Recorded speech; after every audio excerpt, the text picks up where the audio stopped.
बहुत खूब था क्योंकि कि मैं इस्लाम के विषय में परिचय दे दूं कि इस्लाम क्या है। सीधे जो हमारा यहाँ पर विषय है उस पर आने से पहले, और माननीय पंडित जी ही ने कहा था, दूसरे किसी और ने नहीं, इसलिए मैंने परिचय दिया था।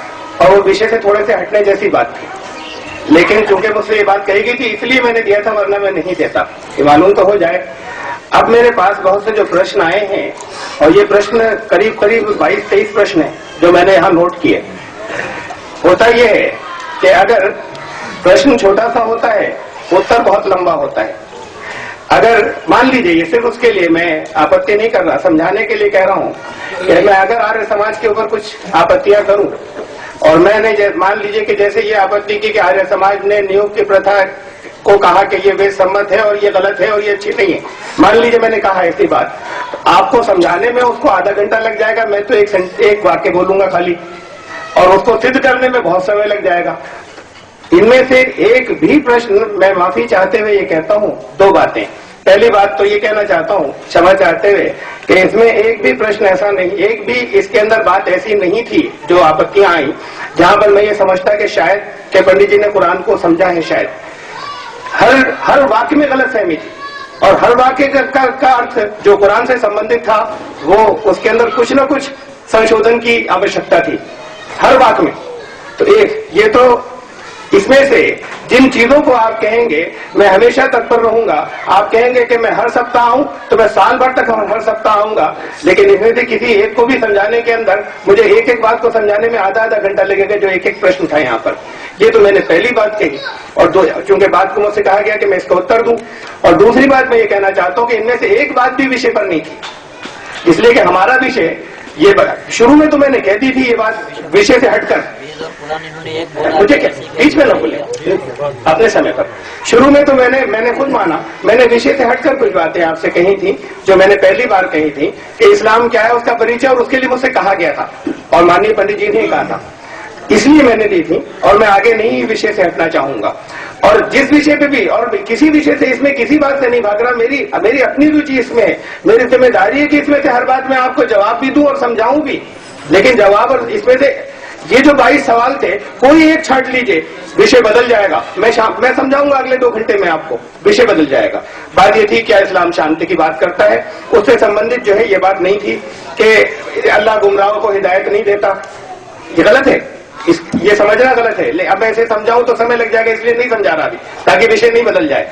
इससे संबंधित जो है ये बात नहीं थी कि गैब पर ईमान लाने को कहता है युमिनूना बिल गैब। ये इस्लाम क्या शांति की बात है या अशांति की, ये उससे संबंधित प्रश्न नहीं था। ये इससे संबंधित प्रश्न नहीं था कि ठीक तो तभी किया जाएगा जब कमी रह जाए, शुरू से यहाँ तक आया हुआ है, तो ये उससे संबंधित विषय नहीं था। अगर मैं इसका इनमें से हर एक का जवाब मेरा दिल चाह रहा है मैं दूं, अगर इसमें से कोई मुझे दिया जाएगा नहीं इसका तो आप दीजिए, और मुझे अगर विषय से हटकर भी अगर अध्यक्ष महोदय कहेंगे तो मैं दूंगा।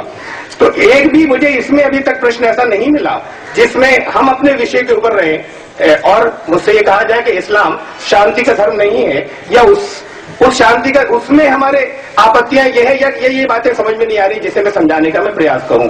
मैंने जितना समय भी लिया है वो सिर्फ इतना लिया, और अगर अध्यक्ष महोदय कहेंगे मुझसे तो कोई बात नहीं, मैं ये नहीं कहूंगा कि मैं विषय पर रहूंगा, मैं उससे अलग भी जवाब दूंगा। मैं निवेदन करूंगा कोई एक प्रश्न बना के आप उसका उत्तर दें तो वो अच्छा है। अच्छा नहीं तो मैंने तो खाली समझ लिया कि इस्लाम का दावा रखा था, उसे सिद्ध भी नहीं किया था। यहाँ मैं समझता हूँ मैं कर सकता हूँ, मैंने सिद्ध भी नहीं किया था। कोई एक प्रश्न उनके 22 प्रश्नों में से बिना देखे मानने की बात, बिना समझे मानने की बात करता है। और पंडित जी महोदय ने कुरान की आयत का वो भाग पढ़ने के बाद ये बात कही, युमिनूना बिल गैब, कि वो बिन देखे ईमान लाते हैं। अनुवाद तो ये बताया कि बिन देखे ईमान लाते हैं, और समझाया ये कि बिना, कुरान कह रहा है कि बिना समझे ईमान लाओ। बिन देखे बिन समझे में फर्क होता है। हवा को हमने नहीं देखा, हम प्रमाणों से मानते हैं। बिन देखे ईमान लाते का मतलब ईश्वर को नहीं देखा या परलोक को नहीं देखना मानते हैं, ये बिन देखे का। बिना समझे मानने को कुरान नहीं कहता, किसी जगह नहीं कहता। कुरान की तो आयतें भरी पड़ी है, बहुत है कुरान के अंदर ये आयतें कि लोग अकल से काम नहीं लेते, लोग अकल से नहीं देखते, लोग घूम फिर कर चीजों पर विचार नहीं करते, गौर नहीं करते। और मैं एक आयत सिर्फ जो विशेष रूप में एक ऐसी आयत के जो खास तौर से कह रही है, सिर्फ एक जगह का मैं अनुवाद किए दे रहा हूँ, कुरान की आयत में बताए दे रहा हूँ, वरना तो बहुत हैं। आप 10-12 कहेंगे, 15-20 कहेंगे, मैं बताऊंगा। जहाँ कुरान कहता है अकल से काम लो, बिना बिना बिना सोचे समझे, बिना समझे मानने की बात नहीं करता किसी जगह, बिना देखे कहा गया और बिना समझे की व्याख्या कर दी गई। कुरान समझने की बात करता है, समझकर। इसके अंदर कुरान शरीफ के अंदर आयत है, और वो आयत जो है वो सूरह लुकमान के अंदर है। सूरह लुकमान का नंबर है सूरत नंबर 31, और उसके आखिर के हिस्से के अंदर, उस सूरत के आखिर के हिस्से के अंदर इबादुर रहमान कहकर एक बात शुरू की गई है कि वो जो बहुत रहम करने वाला है, उसके बंदो तुम्हारे अंदर ये गुण होने चाहिए, ये अच्छी बातें, बहुत सी अच्छी बातें बताई गई कि ये गुण आने चाहिए। उनमें से एक गुण ये बताया गया कि वो बंदे जो है ईश्वर को या अल्लाह को ज्यादा पसंद है, कि जिनके बारे में कहा गया कि यमशून अलल अर्ज़ हौनो वल्लज़ीन इज़ा ज़ुक्किरू बिआयाति रब्बिहिम लम यखिर्रू अलैहा सुम्मन व उम्याना।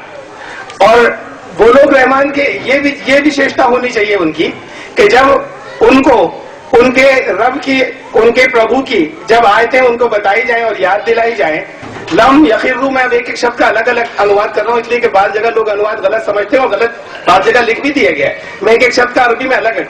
लम के मतलब है नहीं, यखिर्रू माथा टेक देते हैं, लम यखिर्रू वो माथा नहीं टेक देते, अलैहा उस पर, सुम्मन व उम्याना उस गूंगे बहरे बनकर, उस पे गूंगे बहरे बनकर, अंधे और बहरे बनकर माथा नहीं टेक देते। यानी समझकर जो लोग मानते हैं उनका स्तर जो है वो ऊंचा है। तो कुरान में तो हर जगह ये बात कही। हाँ, बिन देखे मानने की तो बात की, बिन देखे से तो हम बहुत सी चीजों को प्रमाण से मानते हैं और ईश्वर को भी हम बिन देखे ही मानते हैं, इसलिए गैब की बात कही थी। मैंने सिर्फ एक बात का उत्तर दिया, और मैं ये चाहता हूँ कि चाहे ये उत्तर स्वीकार हो और चाहे न हो, हम विषय पर लौटाएं, चूंकि आपने आदेश दिया था इसलिए। वरना ये कि आप जिसको कहेंगे मैं उस विषय पर बात शुरू कर दूंगा, मना नहीं है मेरी तरफ से, आप आदेश देंगे तो शुरू कर दूंगा। मेरा निवेदन है, ज्ञान पूर्ण है या नहीं,